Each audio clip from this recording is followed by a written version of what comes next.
श्री हनुमान जी महाराज की यह प्रतिमा गहन ध्यान में लीन है। हनुमान जी की मुख मुद्रा को देखिए, कितने आत्मलीन, आनंदित, समाधिस्थ अवस्था में प्रभु श्री राम के श्री चरणों में अपना ध्यान लगा रहे हैं। को नहीं जानत है जग में कपि, संकट मोचन नाम तिहारो। हनुमान जी महाराज अपनी किस तरह से यात्रा कराते हैं, इसका एक बहुत सुंदर उदाहरण आपको मैं इस समय बताने जा रहा हूँ। और ये उदाहरण ऐसा है कि बहुत अद्भुत उदाहरण, हृदय के तल से आया हुआ, भाव जगत से आया हुआ।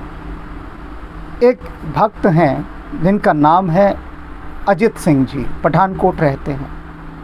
अब उनके मन में प्रेरणा आई कि ईशान ध्यान मंदिर के लिए वे हनुमान जी की एक प्रतिमा देना चाहते हैं और प्रतिमा बनवाने का काम भी हमारा है।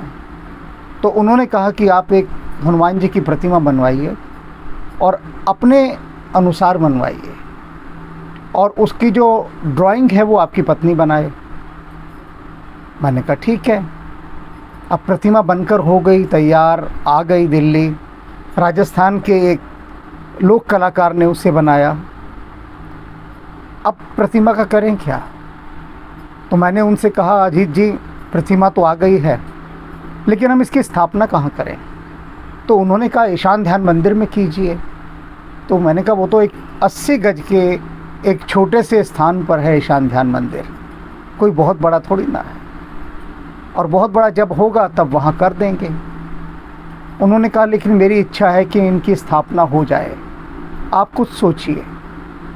तो मैंने ऋषिकेश में रायवाला है जगह, वहाँ औरोवेली आश्रम के जो महायोगी हैं पूज्य स्वामी ब्रह्मदेव जी, उनसे मैंने निवेदन किया कि कुछ समय के लिए यदि इसकी स्थापना आप औरोवेली आश्रम में कर लें, और जब कभी भी ईशान ध्यान मंदिर बने, जब हमें कहीं जगह मिले, तो अभी तो हमारे पास जगह का कोई हिसाब किताब है नहीं।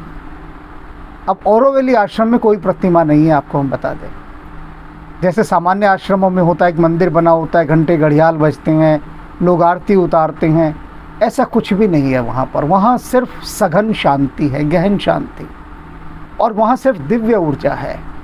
किसी भी प्रकार का कोई पारंपरिक, जिसको कहते हैं कि कोई रीति रिवाज वहाँ पर नहीं है, जो तथाकथित आश्रमों में होता है।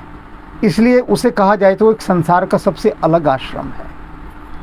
अब सोचिए कितनी बड़ी बात होती है कि जिस आश्रम में कोई प्रतिमा ही ना हो, और वहाँ आप उनके जो सबसे बड़े हैं उनसे कहें कि मैं यहाँ एक प्रतिमा स्थापना करना चाहता हूँ, तो क्या स्वीकृति मिलेगी?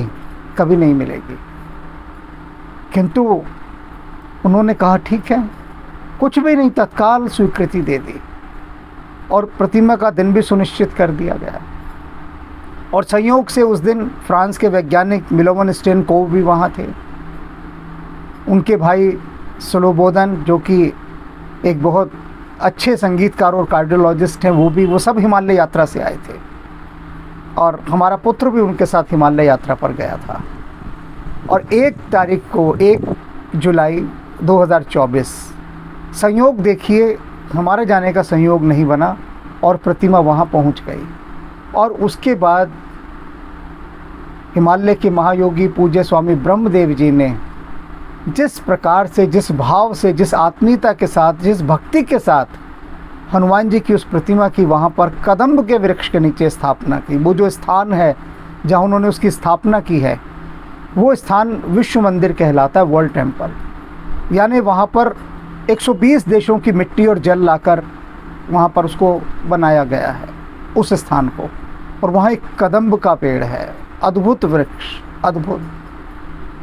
उस वृक्ष के नीचे इस प्रतिमा की स्थापना की गई। ये प्रतिमा इतनी भारी है कि उसे उठाने के लिए 4 जने चाहिए होते हैं, 4 जने। आप देखिएगा उसके चित्र में, मैं दिखाऊंगा आपको। लेकिन स्वामी ब्रह्मदेव जी ने हनुमान जी को गोद में उठा लिया। ऐसा लगा जैसे हनुमान जी ने अपने भार को उनके लिए स्वयं निर्भर कर दिया हो।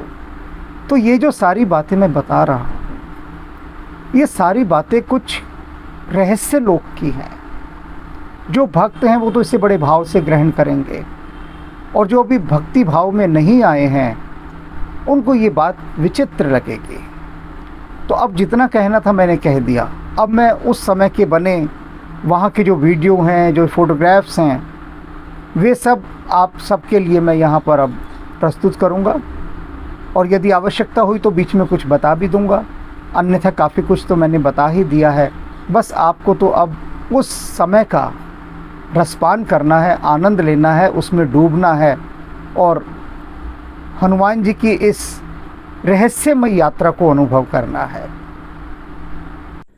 औरोवेली आश्रम का पूरा परिवेश ध्यानपूर्ण है। ये ध्यान स्थली है, ध्यान की तपोभूमि है, और उसी तपोभूमि पर जाकर श्री हनुमान जी महाराज विराज गए हैं। हनुमान जी के विषय में मैंने पहले कहा था कि ऐसा लगता है कि जैसे ये औरोवेली आश्रम में विद्यमान हैं। मैं इन्हें अनुभव करता था वहाँ। मैं नहीं जानता था कि वे स्वयं को एक ऐसे साकार रूप में प्रकट करवाकर वहाँ पर विराजमान होंगे। ये सब कुछ जो हुआ, इस प्रतिमा का बनना, ये इतना रहस्यपूर्ण है कि अब जबकि हनुमान जी वहाँ विराज गए हैं, तब इसके रहस्य की कुछ कुछ झलकियाँ, कुछ कुछ सुगंध मुझे अनुभव हो रही हैं। और सौभाग्यशाली हैं वे लोग जो इनके उस ध्यान क्षेत्र में जाकर, उस तपोभूमि में जाकर दर्शन कर रहे हैं। इनके दर्शन करना मानो भीतर के सारे क्लेशों को, दुखों को, कष्टों को, सबको तिरोहित कर देना है। अनेक विदेशी भी वहाँ पर हनुमान जी की इस प्रतिमा के सम्मुख ध्यान लीन होते हैं। उनका कहना है कि इनकी मुख मुद्रा में एक ऐसा आकर्षण है कि जो सहज ही हमें ध्यान में प्रवेश करा देता है।